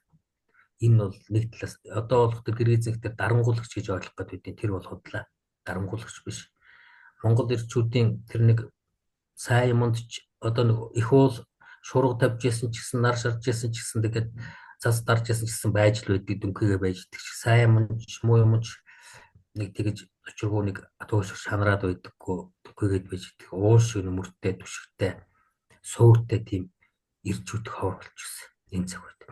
Тэгээд ирчүүдээ ерөөд нэг жаахан тийм шоу үзэх байдал нийгэмд Монгол иргэн сул дорой байна, Монгол иргэн бүдүүлэг байна, Монгол иргэн ажилгүй байна, залхуу байна, архиуч байна, тамхичин байна, бүдүү гэх мэтлэнгээр ингээ боловсруулгүй байна гэдэг ингээд иймэрхүү байдал нэлээд гарсан. Тэгээд сэтгэл санааны хувьд ирчүүд хэдийгээр тийм хүчрэг юм шиг гэрнээ цаанаа бол эмзэг хүмүүс واخгүй ер нь бол эмхтэй хүн магадгүй ирчүүдээс илүү төвчээртэй байгаа. Ягаад гэвэл нөгөө байгалийнхаа зөнгөөр байгаа дөө шүү дээ. Тэгээд эр хүн ирчүүд хүссэн хүсээгүй төр улсаа хөргөр авч явдаг одоо гол ачаа байдаг. Тэр ачаагаа авч явж чадхаа байгаад ирж байгаа юм нөхцөл байдал гараад ирж байгаа. Яг бол өөрсдийнх нь нийгмийн байдлын болоод ирж шүү дээ. Тэгээд нөгөө боловсралтай чадвартай эмэгтэйчүүд нь нөгөө боловсралгүй зайлвал ирчүүдэд голдох ч юм уу иймэрхүү өшөө олон янзын шалтгаан байх шиг байна. Тэгээд эцэст нь яаж ийм хөлтөд тэр амиа оролтын шалтгаан энэ ч олон хүчээр шалтгаантай болов гэж хараад байгаа байхгүй юу. За тэр одоо яах ёстой гэдгийг бол би мэдэхгүй. Нөгөө далдыг мэддэг далайлам биш гэдэг нь манайхны нөгөө канон дээр хэлдэг ш тааж мэддэг тарлан бох шиг нөгөө аривжир ганцыг арвсал банзыг хэлдэг байх шүү дээ. За манай дээр зөв над бол тэгж л бодогдтой. Бид гадны имийг л дуурайгаад байгаа. Гадны имийг дуурайна гэдэг ерөөсөө сайн биш. Яг чи сая хэллээ. Хамгийн том, хамгийн удаан хөгддөг, сэрэгдэг эдийн засаг бол унаад босгодох юм бол манайх шиг жижиг эдийн засаг дороос их хэл болсон шүү дээ. 20-30 жилийн дотор ямар улс байж байгаа, ямар улс болсныг бид нар хятадаас харна шүү дээ. 30 жилийн өмнө ямар юм бэ? Бид нар 30 жилийн өмнө нэрээр гараад өршөө явдаг 90-ад оны үед хүн амьдлан байсан шүү дээ. Үгээс авхан хангалсан, Бээжинд хүртэл гудамжны үг хангалсан. Зам үед ямар юм бэ? Одоо өнөөдөр дэлхийд тэргүүлэгч орн болчихлоо шүү дээ. 20-30 жилийн дотор хөл дээрээ болсон улс үндэстэн зөндөө олон байна шүү дээ. Эдийн засгийн одоо дэлхийн 2 дугаар дайнд ялагдчихсан. Атомын бөмбөг нутаг дээр хаюулсан. Сэтгэл санааны маш гүн одоо хямралд орчихсон. Эдийн дайны төлбөрт нэр үүдчихсэн. Ирчүүдээ хадуулчихсан. Япон 45 онд тийм байсан шүү дээ. 20 гэдгийн жилийн дараа 68 онд Токиод олимп зохион байгуулжлаа шүү дээ. Тэгэхээр Сингапурыг Өмнөд Солонгосыг чинь эдийн засаг чинь амархан босдог. Амархан босно. Арга юу нь болдог. Ерөөсөө л хамгийн том охин чиний ярьдаг тэр оюун санаа сэтгэл үндэстэн өөрийнхөө өрмөц онцлогно. Энийг алдах юм бол тэгээд үндэстэн оршихуй байх уу гэдэг асуудал яригдана. Ягаад гэвэл өөрийн давтаг зөвшгөн мөн чанар байхгүй болох юм бол нэгдүгээр өөрийн гэсэн бахархал байхгүй. Өөрийн гэсэн бахархал, өөрийн гэсэн онцлог байхгүй болсон тохиолдолд бусдын аяыг дагдаг одоо өөрийн гэсэн толгойгүй бусдын үнэт зүйлийг даган дуурайдаг тийм сүрэг болж өгнө гэсэн үг шүү дээ. Одоо бид тийм зам руу 3 гусчлал явж байгаа шүү. Тэгээд гадаг сүлд нь яадаг хөх төр бус аль нэг юмны далбаан дээр очиж хорогдсон шүү дээ. Тийм түүх дэлхийд ирсэн бас байгаа шүү дээ. Тэгэхээр бид нарын асуудал яг одоо яаж нөхдөр бид энэ тэргуунд одоо ингээ ярих тэр жаахан түүхтэй юм да. Ер нь үндсүүлийн асуудлыг ярихаас шаардлага. Үндсэн хууль бол Монголын дотоод нөхцөл байдал, эдийн засгийн нөхцөл байдал, газар зүйн ам зүйн нөхцөл байдал, үндэсний соёл сэтгэлгээний нөхцөл байдал, гадаад геополитикийн нөхцөл байдал. Манайх чинь 2 том супер гүрний дунд байж байгаа орн шүү дээ. Тэгээ одоо галаад харцгүй тийм орн байна. Тэгээд өрмөц, онцгой өрмөц соёл сэтгэлийн хандлагатай тийм үндэстэнд таарсан эдийн засгийн юм хөгжлийн зав хүмүүн шиг эргэлзээтэй байхгүй. Бид нар үзүүд ингэж харах хэрэгтэй. Нэгдүгээр. Тэгээ тэрийг одоо ярих юм бол зүүн дахиад тусдаа нэг сэдв. Хоёрдугаар бид боловсруулахаа бодлого ингэж харах хэрэгтэй. Боловсруулахаа бодлого. Монголын боловсруулалтын хуучин уламжлалт одоо хүнээр хөнгөх ухаан одоо монголчууд гэж ярьдаг ш. Хүнээр хөнгөхөөс илүү ухаан байхгүй гэж. Энэ чинь одоо боловсруулалтын чинь хамгийн гол амин сүнс нь багт ш. Хүнээр хөнгөх тухай асуудал. Ярддаг одоо юу гэдгийг хэл ус сурсан ч яадаг ч юм одоо ингээд ойд гангалдаг нэг чинь хүн гэхэд хэцүү байхгүй юу? Хүн гэдэг тэр тодорхой үнэлэмж мөн чанар сууж иж хүн болох гэдэг шүү дээ. Тэр монголчуудын чинь аль эрт хараа хизээ тэгээд хэлжсэн хуучин өвөн дотор хүнээр хөнгөхөөс илүү ухаан гэж байгаа шүү дээ. Энэ чинь боловсруулалтын зорилго. Тэгэхээр одоо яаж ийм тэр манайх гадны юм лавлд ураад байгаа. За сайн технологи арга зүйн хувьд бол сайн юм байгаа. А гэхдээ тэр гол үндсэн бодлого нь бид өөрийнхөө үндсэн юм авч явах хэрэгтэй шүү дээ. Яагаад вэ гэхээр чинь юм ба. Одоо жишээлбэл Кембрижийн хөтөлбөрөөр Монгол төчнийн шид 10 сургуулиуд одоо олон сургуулиуд Кембрижийн хөтөлбөрийг авч явж байгаа юм та. За ялангуяа байгалийн шинжилгээ ухааны хичээлүүд дээр бол Кембрижийн хөтөлбөрийн авах зайлшгүй зүг баг. Тэр олон улсад шалгагдчихсан үр дүнгээ өгчихсөн. Түүх, нийгэм, соёл талын хичээлүүд дээр бид өөрийн гэсэн хөтөлбөртэй байх хэрэгтэй шүү дээ. Монгол хүнийг бүтээх хэрэгтэй болохоос биш. Бид Монгол улс дотор харь хүнийг бүтээж болохгүй байхгүй. Өнөөдөр Монголын боловсруулалтын бодлого бол яг тэр одоо уул нь их гоё юм ярьдаг. Ямар зөв Монгол хүн ч үлээ шинэ Монгол тийм хөтөлбөр яриад байдаг. Яг нийтдээ тэр нөгөө хөтөлбөрийнх нь юмыг ингээд ухаад үзэх тэр тунхагт өгдөө. За тэгээд дээр нь Монгол улсад одоо 30 хэдэн одоо хувийн сургуулиудаар гадаад хэлтэй сургалт болдог. Тэдгээр тийм боловсруулалтын үйлч өчөж байгаа. Боловсруулалтын тухай хууль. Монгол хэлний тухай хууль өчөж байгаа. Тэгээд дээр нь энэ сургуулиуд хүүхдийг харуулгаас нь одоо ингээд зарим сургуулиуд дээр өчтөр тэгдэж шүү дээ. Жохон 2 3 дахь ингээд англиар ч юм уу, хятадаар ч юм уу ярилгүй гэдэг. Гобаны хүүхдүүд мундаг сайхан хятад хэлтэй, орос хэлтэй, англи хэлтэй болж байна. Монголоор таг. Монголоор ярихтаа ярьж хацдаг. Тэгээд дараа нь яаж ийм хүүхдэр тэнийг судалгаа авсан шүү дээ. 2 жилийн өмнө хэлний бодлого үндэсний хүрээлэн хэл зохиолын хүрээлэн 2 хамтраад хэлний бодлого үндэсний зөвлөл хэл зохиолын хүрээлэн хамтраад судалгаа Монголд байгаа 30 хэдэн хувийн сургуулиудаас судалгаа авахад монгол хэлтэй холбоотой судалгаа авч байгаа шүү. Тэгэхэд чочмоор хариу гарсан шүү дээ. Юу гэж энэ хүүхдэр хэл гараад хэрэг болохгүй монгол хэл сурч ирнэ ямар хэрэг. Ямар айхтар сонин үзэлсэн. Монголоор санаа бодлоо илэрхийлэхэд айгүй төвөгтэй байдаг. Англиар ярих хэдүү сайхан англи хэл илүү уянгалах одоо сайхан сонсогддог гэж. Тэгж хариу өгч байгаа хүмүүс байгаа шүү дээ. Монгол улсын газар нутаг дээр харь хүмүүсийг бид өөрсдөө хөрөнгө бүтээн гэдэг чинь тэнэглэл байхгүй. Асар том. Сүрэл эзтэй ч. Яагаад тэгээд тийм болж байгаа гэхэр чи. Одоо тэгээд бүр одоо төрийн түшээд төрийн том зүтгэлтнүүд нийгмийн одоо инфлюенсер гэж ярьдаг хүмүүс дотор тэгж ярьдаг хүмүүс байгаа. Гэхдээ заавал монголоор ялгарх гээд байгаа шалтгаан. Дэлхийн боловсролтой болдог гэж. Гүн чин төрүүчийн бүтээр ярьдаг тэр нэг одоо тэд нарын сайн өөрсдийнх нь мэддэг библийн хэлээр яриа л та. Библи судалт хүртэл байгаа. Библи судалт төр хүртэл. Юу гэж нөхдөр тухайн газар орон төрс өссөн хүн тухайн газар орондоо одоо бий болсон уран бол одоо амтан бол одоо юу гэдэг хүнсийг идэх. Тэр нь бид илүү зохимжтой гэж. Тэр чинь бүх нөгөө уялдаа холбоогоор цогц орж ирж штэ тий.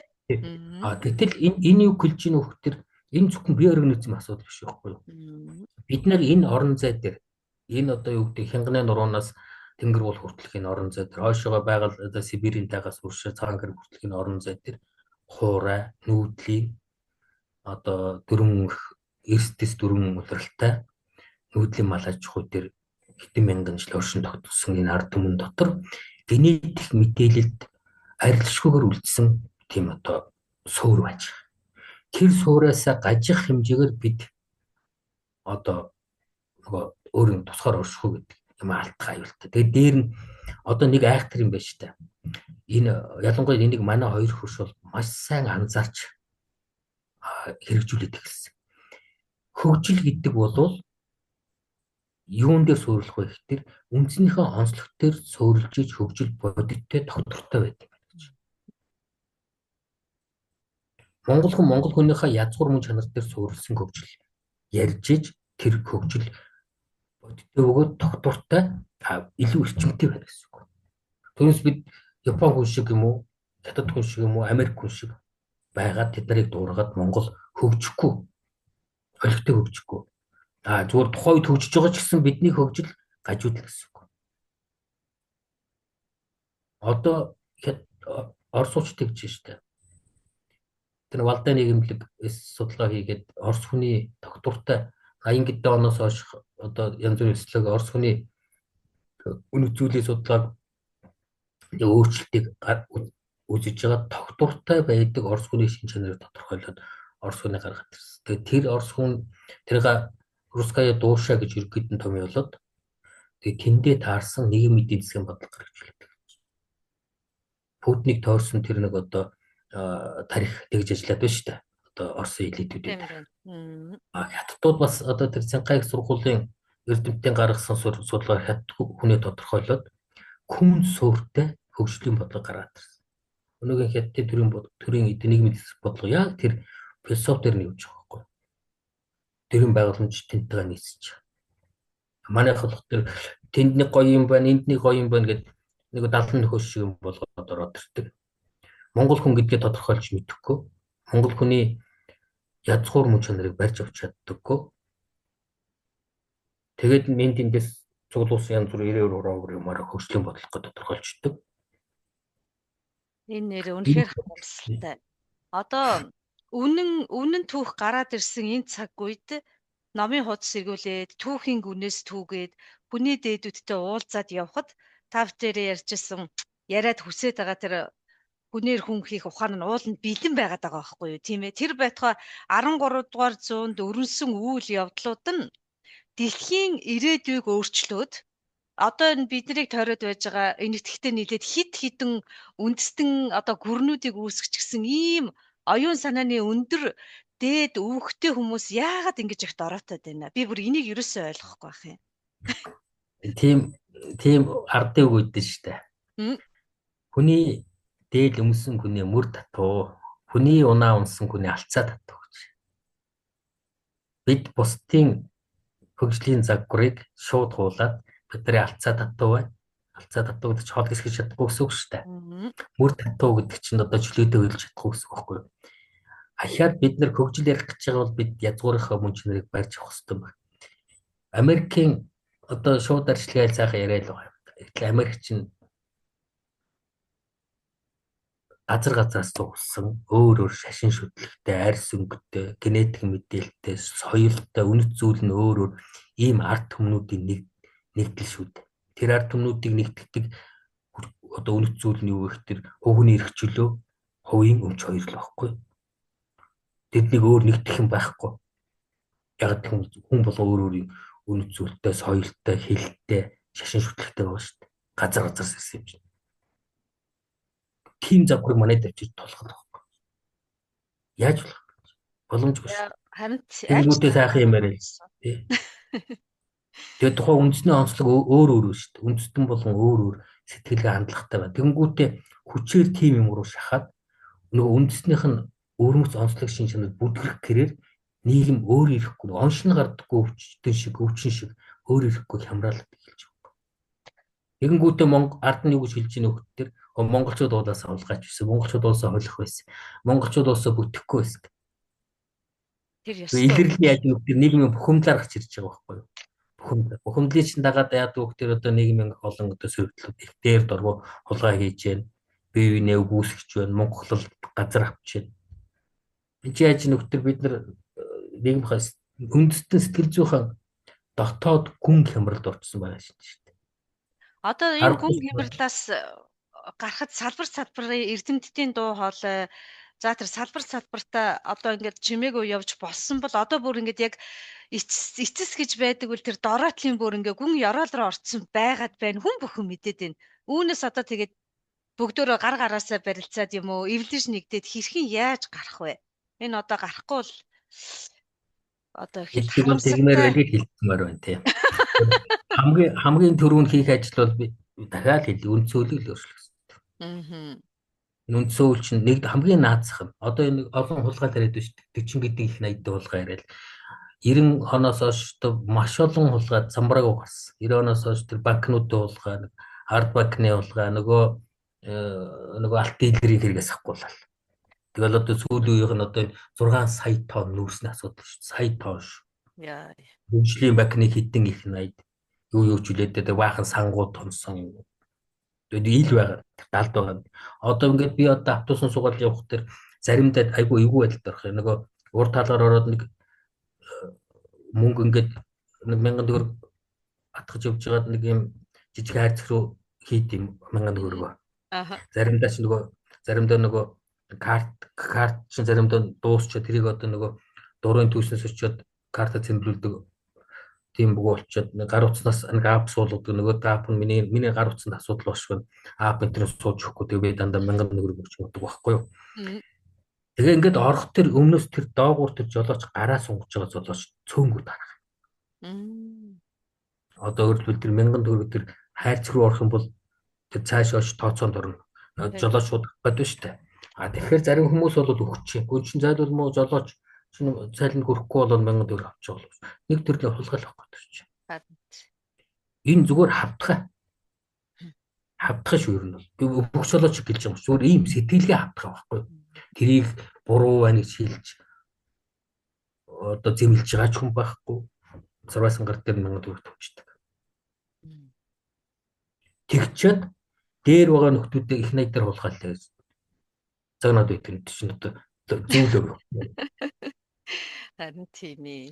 Нэг айхтар үг гэдэг чинь нөгөө өвсөнд оровч өхөр тоож идэхгүй, өөхөнд оровч нохоо тоож шиншихгүй болвоо гэд үлдээчихсэн өндөр хааны нэг айхтар үг. Тэгээ энэ одоо баг ингээд таны саяны ярьсан жишээн дээр нийт уул нь манай ард түмэн чи бүгдөө нийт даяараа мэрэгд гэж одоо үздэг байлаа. Гэтэл одоо маск гэдэл ярьдаг болцсон байхын. Тэгээд ингээд үгэн дотор үг явдаг гэдэг шиг ийм нэг гайхалтай сайхан шинж мөн чанаруудаа үгээр дамжуулаад үзлэр дамжуулаад ингээд асар богино хугацаанд их хурдтайгаар авдаад байгаа нь харагдаад байгаа авч хоёулаа одоо ингээд баахан ярьлаа. Тэгвэл нөгөө нэг хоёр юм дүүжин дайжингийн нэг тал нь ингэж унж байхад нөгөө тал нь заавал ингэж тэнцэрч чийдэг штеп. Хоёулаа тэгвэл одоо нэг жохон гэрэл гэгээтэй юм яриа да. Гал шиг халуун сэтгэлтэй, ус шиг тунгалаг бодолтой, уужим тэнгэр аавууд таныг тойроод байна уу? Тийм одоо Монгол улсад нийгэмд гэрэл гэгээтэй зүйл нэрлээч гэвэл та тэр гэд нэрлэмээр юм ер нь юу вэ? Байгаа зүгээр. Би тэр нэг өмнө үндсүүлэлтэй холбоотой нэг тэр нэг хулгай дээр дург хулгай гэж дэргэн дург хулгай, хаасаг хулгай гэж ярьж штэ. Энэ ахаад нөгөө нийгэм итгэл байхгүй. Нийт даяараа. Итгэл байхгүй, оюун санааны тулгуур байхгүй. Оюун санааны тулгуур байхгүй болох тэр яадгүй тэр үндэстэн даяараа ёс суртахууны уналтанд ордог байхгүй. Тэрний үр дүн дээрээ их 80-аар усчлаадаг доор 1000 төгрөг сарваачлаадаг болчиход байгаа. Оюун санааны тулгууртай болсон цагт энэ аяндаа өөрчлөгдөх юм байна. Тэгээд энэ үндсүүлийг ягаад дээрэж нөхдөр өнөөгийн үндсүүл чинь хариуцлага тоосч болдоггүй.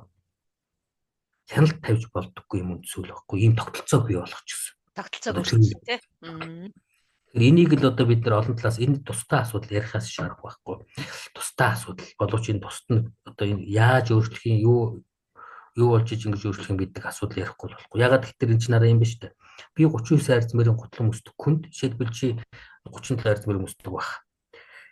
Чиний гутлыг надад өмсгчөөд марафонд хөөхдөр би яаж амжилт гаргах юм? Намайг марафонд хөөхчүүд миний онцлогийг харах хэрэгтэй штэ. Энэ дэлхийн үндэстнүүдийн хооронд энэ хөгжил гэдэг чинь яг түүнтэй адилхан байхгүй юу? Тухайн үндэснийхээ онцлог таарсан хөгжил загвар гэдэг чинь тэр үндсүүлэлтэд шууд хамааралтай. Тэрийг барьж авч хийхгүйгээр бид нар энэ байдлаас түрүүчин тэр одоо бид яах вэ гэдэг. Энийг барьж авахгүй бол энэ тэргуунд хийх ёстой ажил юм. Тэгэхгүй бол бид наан одоо тэр өвчний ил гарч байгаа илрэлтэй авилгалтай мянга тэмцээд маргааш шахаад дараа чи авьяас гараал. За одоо яах вэ? Одоо сайхан юм байна уу гэдэг чинь би 2 3 4 жилийн өмнө байна. 3 жилийн өмнө болов 4 жилийн өмнө болов Алтай уургав тэнж явж байгаа нэг 2 хөгшний очиж нэлээ ороо болсон очсон л доо. Тэгээд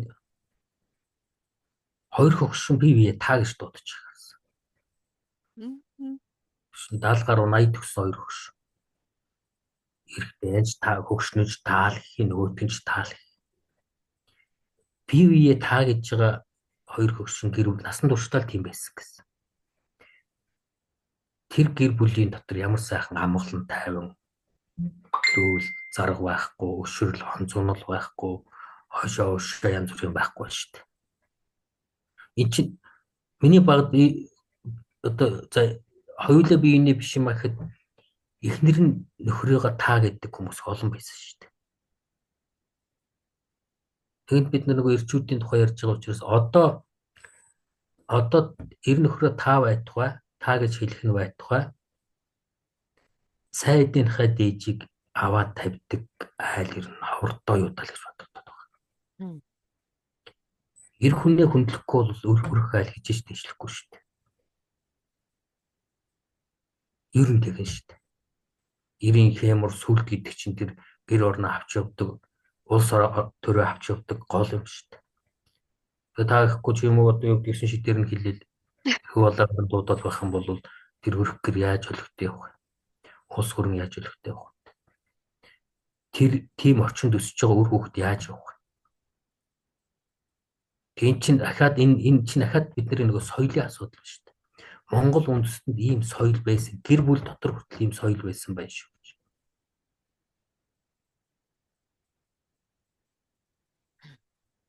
Тэг хүндлэл гэдэг чинь тэгээ тэр биенээ тэр хүндэлж байгаа хүндлийг чинь цаана юу гэдэг вэ? Тэр хүндлэлийг хүлээх тэр хүндлэлтэн таарах хариуцлага итгэл зүтгэл бас байгаа шүү дээ. Яг үнэ. Тэр хэмжээгээр хүн өсч хөгждөг, тэр хэмжээгээр хүн хүчтэй болдог тал байна шүү дээ. Тэгэхээр одоо чөлөөтэй одоо юуг хийсэн чинь бухимдж байгаа бол хараа бол хараа гэдэг хэлээд байна. Хараал гэдэг чинь айхтар байхгүй юу? Яг үнэ. Зүйл биш байхгүй юу? Үг гэдэг өөрөө тэр аяараа энерги. Үг болбол барьж болдоггүй. Адуу алдвал барьж болдог гэдэг үг байна шүү дээ. Тэр аяараа тэр дундаа монголчуудын энэ энерги мэдээллийн орон зай чинь тэр аяараа бэлэгдлийн орон зай шүү дээ. Ерөөлийн тийм ээ бэлэгдлийн орон. Тэр орон зайг тэр барууныхны бие 9 шидээр дуудаад янз бүрийн хараал хэлэх болгонд хараал хэлээд байдаг юм. Ороод ирэхдээ шид чинь тэр орон зайд л тийм байд юм бөгөөд бидний тэр оршихуйг сүтэд эхэлж байгаа юм. Хамгийн наазах нь гэр бүл гэдэг ийм суур оршихуйг сүтэд эхэлж байгаа. Монголд одоо гэр бүл салдаг асуудал маш өндөр түвшинд байгаа юм байна шүү дээ. Харин. Тэгэд гэр бүл гэдэг чинь өөрөө төр улсын тулгуур болчихдог. Гэр бүл болно гэдэг нь бүр төрийн нэг хэсэг гэж үзэж бүр маш хүндэтгэлтэй ханддаг байсан. Төрийн ажил гэж үздэг байсан. Төрийн ажил гэж үздэг. Төрийн ажил төрийн гэрээр явна гэж боддог шүү дээ. Тэгээ ингээд тэр бусдын соёл орж ирнэ гэдэг чинь тэр тухайн үндэстний сэтгэлгээ соёлыг сүйтгэн эвдээд байхгүй болгоод ирэхдээ хүн өөрийн мэдгүй үндэстний оюун сэтгэлгээ өөрийн мэдгүй хямраад эхэлж байгаа. Бид яг тэр хямралынхаа ид үед явж байгаа байхгүй юу? Нэг талдаа тэгэж харагдаад нөгөө талдаа нэг илтэд анзаарагдаад байгаа зүйл нь гүн рүүгээ яг би хэн бэ гэдэг асуултыг хувь хүн өөрлөгөө тавьж эхэлсэн цагаас нэг зөв одоо тийм голдрол руугаа ордгийн болоо да. Тэгэхээр одоо нийт даяараа ер нь тэгж их асуулт тавиад нэлээд гүн рүүгээ орсон болоо да гэж ажиглагдаад байдгийн. Танд ер нь тэгж анзаарагдаж байна уу? Яг нь нөгөө талаар нэг таснаг тийм үг өгдөг шүү дээ. Хаваа муу юм хүртэл сайны гац руу чиглэж идэг гэсэн. Мм.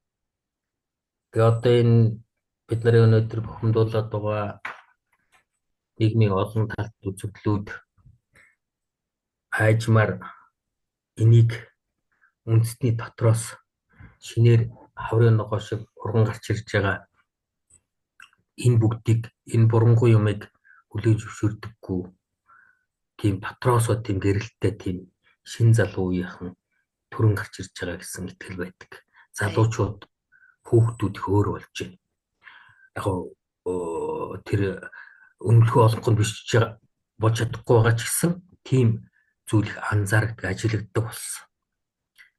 Ер нь уг нь бол одоо бид нар чинь монголчууд бид нар чинь ер нь бол тийм муу үндэстэн бол биш шүү дээ. Одоо л бид монгол хэлээр дандаа муу хэлдэг янз бүр бодлогоор юм шиг зарим одоо бүр том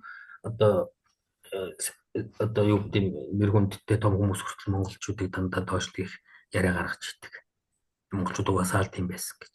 Үгүй. Угаасаа ч тийм байгаагүй л тийм хэрвээ угаасаа тийм байсан бол аль хэзээний байхгүй болчих байсан. Яг үнэ. Тийм боломж нөхцөл зөндөө таарсан тийм ээ. Аль хэзээний одоо Монгол гэдэг утгаар алга болчих байсан байхгүй юу?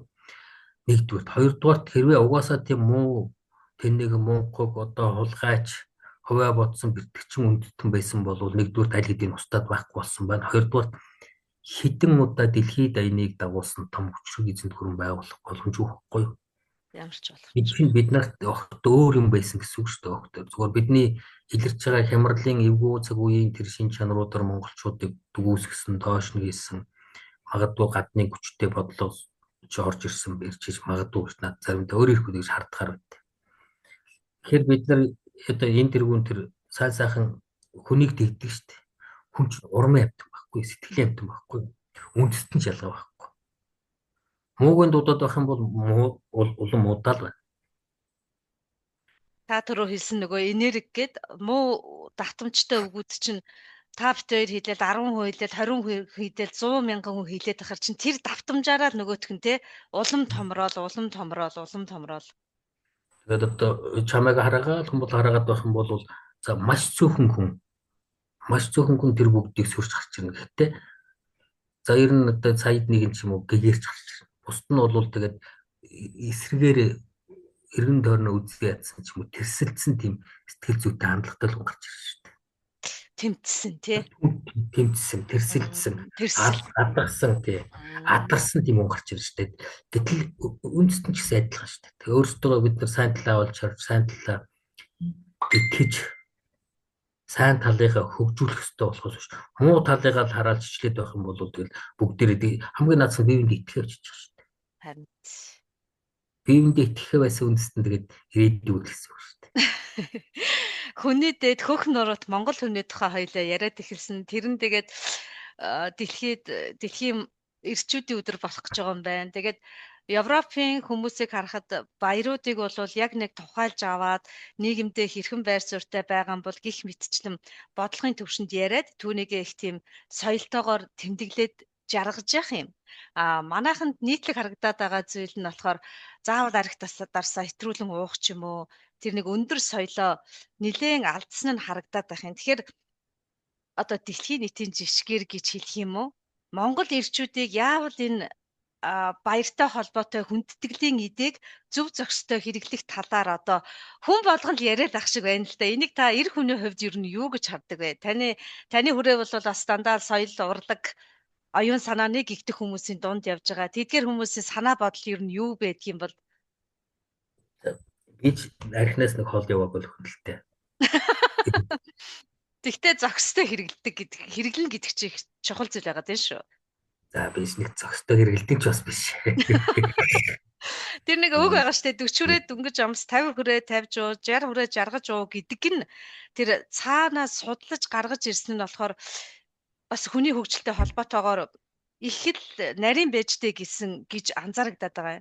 Тэгэхээр одоо сургаал юм л да. Сургаал яагаад гардаг вэ гэхээр гашуун туршлагаас сургаал гардаг. Яг. Тэгээд тэр гашуун туршлагыг мэдээд үзээд эн чинь болдгоо байна шүү гэд. Тэгээд 40 хүрчээд ингэж юмс гэж хэлээд байгаа байхгүй уг нь бол. Харин тий. Тэгээд энэ дээр бас л нэг Монгол хүнтэй холбоотой тэр нэг Монгол эр хүний тухай ярьж байгаа болох тэр нэг архитай холбоотой Монгол эр хүнтэй холбоотой би нэг жижигхэн дурсамж ярив. Манай аав ах зайлвал одоо бурхан болоод хэдхэн жил болж байна? 4 жил болж байна уу? 5 жил болж байна уу? 5 жил болж байна. Цэргээс 70 хэдэн онд ч ирсэн дээ 68 онд ч ирсэн гэлүүдээ цэргээс ирсэн юм байна. Тэгээд ирээд аймаг дээр ирээд тэгээд аав тэр нөгөө чинь аавын ахын хүүхэд байхгүй юу? 3 жилийн зэрэг байгаад ирэхдээ аав хөдөөнөөс моригтж ирж аймгийн төв дээрээс аваад нөгөө гэрлөө буцсан байх.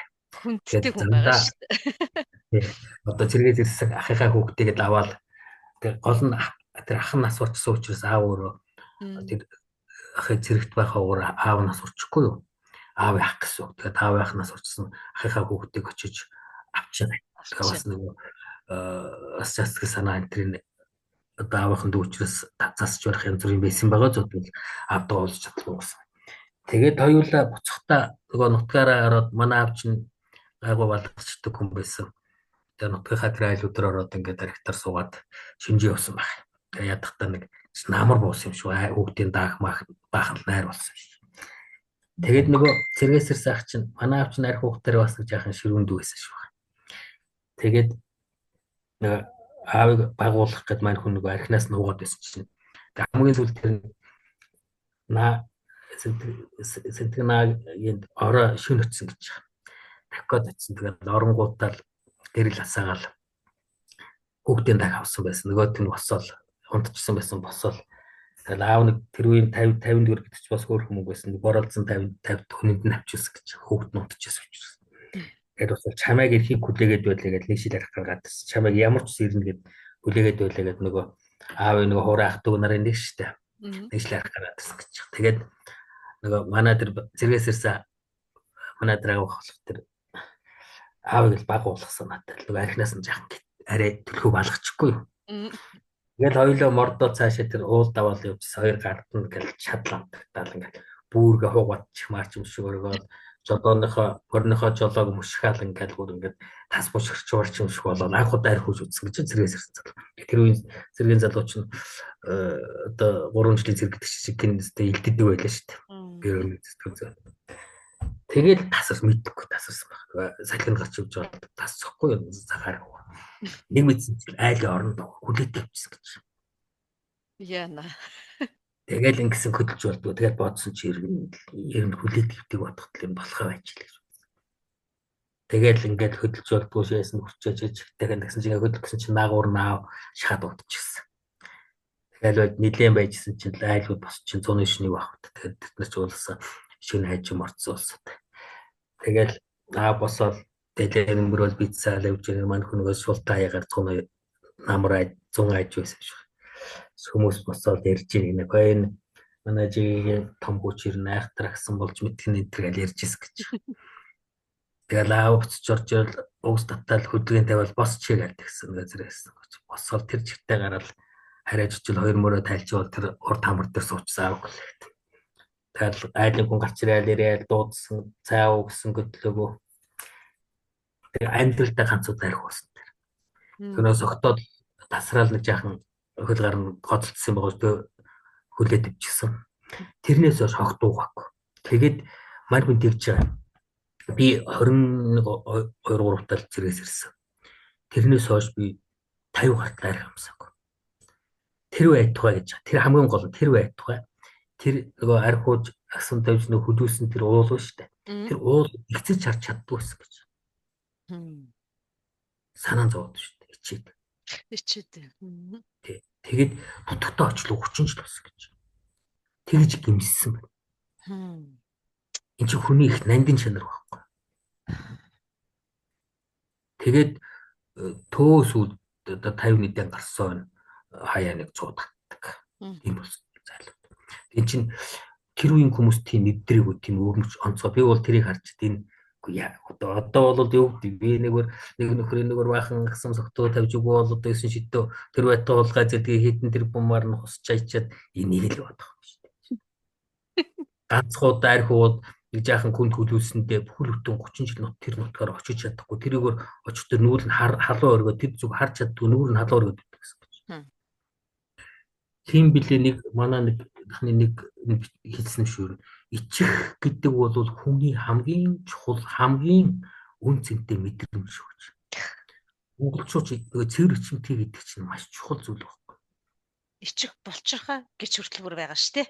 Ичих булчирхаагүй юм бэ чи яасан? Ичих нүрээ эдгэндээ наагаад гэж загтаад байдаг шүү. Тийм. Гэтэл тэр чинь одоо саяын тэр бол бараг л хэтрүү шахуу шүү дээ. 30 жил хэрлүү явахгүй тийш харж чадахгүй хичээд байна шүү дээ. Гэтэл эн чинь өөрөө хүн гэдэг тэр нэг цэвэр ариун ба хүн гэдэг чиг нь утгаараа оршиж их чухал зүйл байгаа юм шүү дээ. Одоо бол мэдэхгүй байдаг л ста нэр баах юм усчаал би усаагүй л гээл гүрийгээл одоо баримтаар нотлоод байх чинь одоо андуурчсан байх гэсэн юмэрэл гүрийгээл байгаа хүмүүсийг харах тэр одоо стан үлчиг хулчраагүй хүмүүс болж. Тэгэхээр тэр нэг би нэг философч яриа уншижсэн. Ер нь ичнэ гэдэг бол хүн өршгөө хамгийн чухал. Ёс суртахуун хамгийн чухал зүйл гэж. Суур гэж.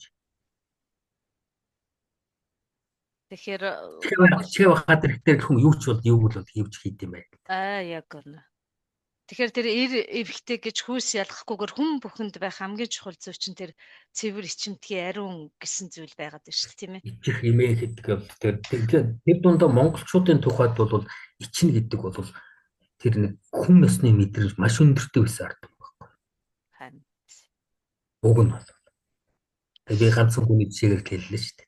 Харин уг нь бол гэж ярихаар уг нь бол бидэрт байгаад байгаа тийм ээ.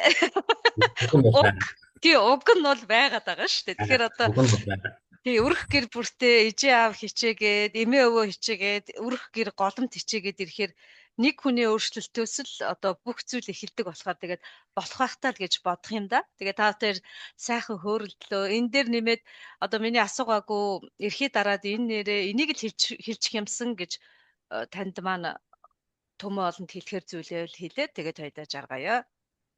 За одоо яриулаад нэг сэдвэх өргөн сэдвэлтэй. Тэгээд одоо ястаа угаал орж авах юм да.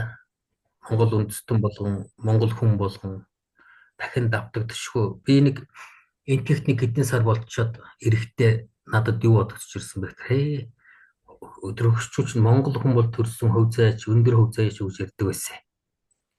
Одоо тэр жалгаасгач үжиг хөгшчүүд гэж ярьдаг байсан шүү дээ. Тэр үчин тэр нээлттэй мэлттэй тэр энтэг байтгаа энэ хятад руу хавар давж үзсэн. Аяа нэг орц руу давсан хүмүүс байлаа шүү дээ. Тэгээд тэр хөгшчүүд өгсдрөө монгол хүн гэдэг чи хой заяа байхгүй юу? Монгол хүн бол төрн гэдэг чинь. Юу мэдээд тэгж ярьдаг байсан, юу үзчихэд тэгж ярьдаг байсан, мэдэхгүй гэхдээ тэгж ярьдаг байсан.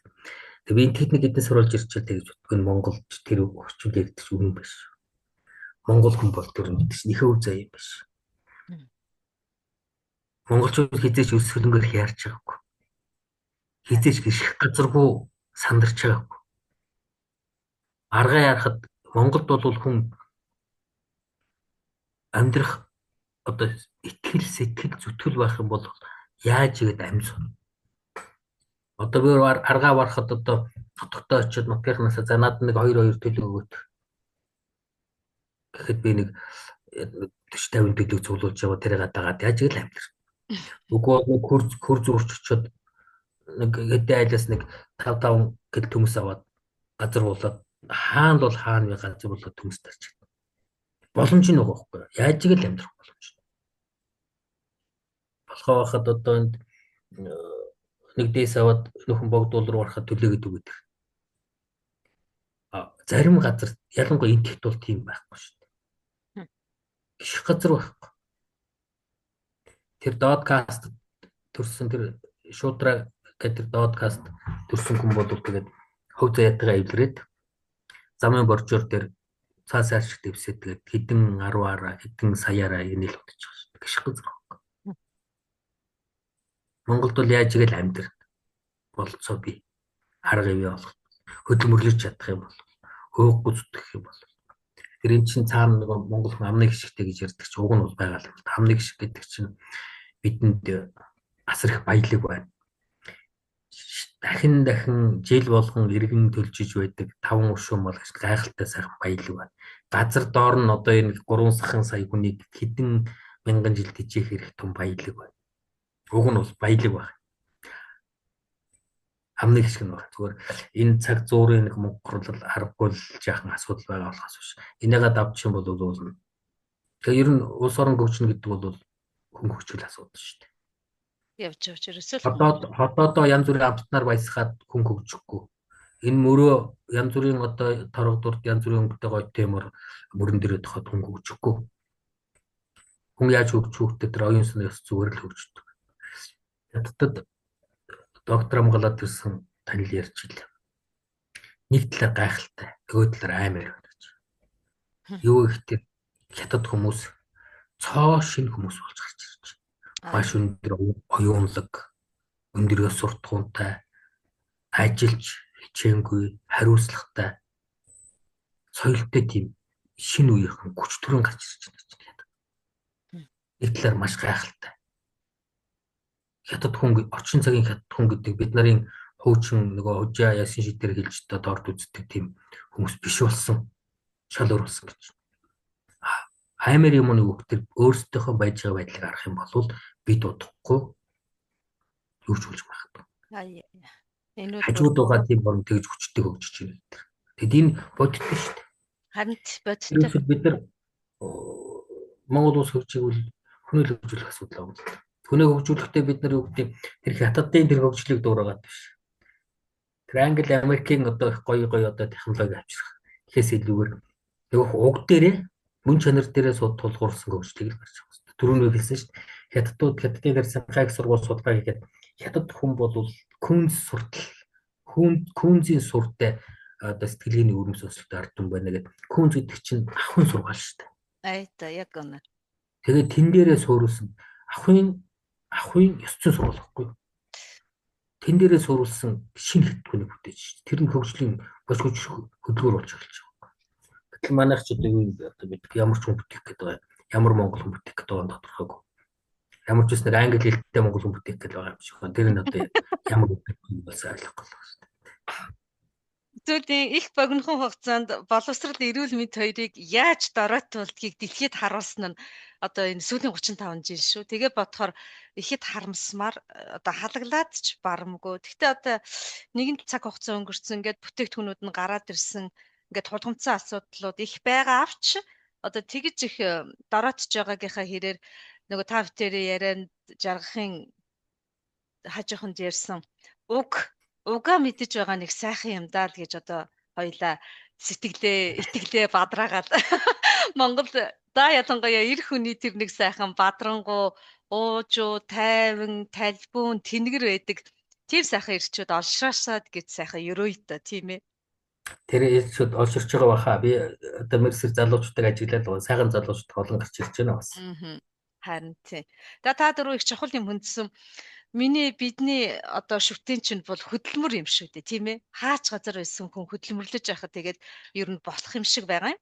Тэгээ Монгол төмний бахархал хүндтгэлийн мамлайд бол та яах аргагүй явдаг. Тэгээд өөрийнхөө сэтгэлийн тэр сайхан одоо сурч мэдсэн ох болгоноосоо биднэрт ингээд хуваалцсан таньдаа маш их баярлалаа. Тэгээ таныхаа хэлсэнчлэн уг язгуур генийн чөмгөнд ясанд байгаа тэр мэдээлэл дээрээ одоо орш хаваас бид нарын хүсэж байгаа хөх нурууц дэлхийд гайхагдаж байсан оюун санаанд цэлэмсэн тийм сайхан Монгол үндэстэн бий болох нэ гэж хоёлаа энэ хөрөлтөөнөө жаргая. Тэгээд тандаа гэр бүлдээ зориулах цагаас олон түмэндээ зарцуулсанд маш их баярлалаа. Өөртөө өсдөг хамгийн сайхан бүхнийг тандаа хүсье. Яг баярлалаа. Чамд бас сайн бүхнийг хүсье. Монгол хүн чинь амны бэлгээр ард түмэн шүү дээ. Харин сайхныг ярьж явах хэрэгтэй байна. Энэ цаг үед л яах муу юм ярих гээд байдаг болчихсон. Тэгтээ яг бодит байгаа юмыг хараад нөгөө сайн нь энэ байна гэд хоёлаа тэгээд сайхан жаргалаа тийм ээ. Уул мэт сууж одоо тэгээд гал шиг халуун сэтгэлтэй, ус шиг тунгалаг бодолтой, уужим тэнгэр ухаантай сайхан ирчүүдийнхээ хажууд өсгөөчүүд бид нар чинь амар амгалан сайхан байхаар нөгөө галх болгомд улам сайхан бадрах байхаа гэдэг энэ сайхан өрөөлөөр хоёлаа жаргая. Та мөн сайхан амраарай. За эрүүлэр болъё. За.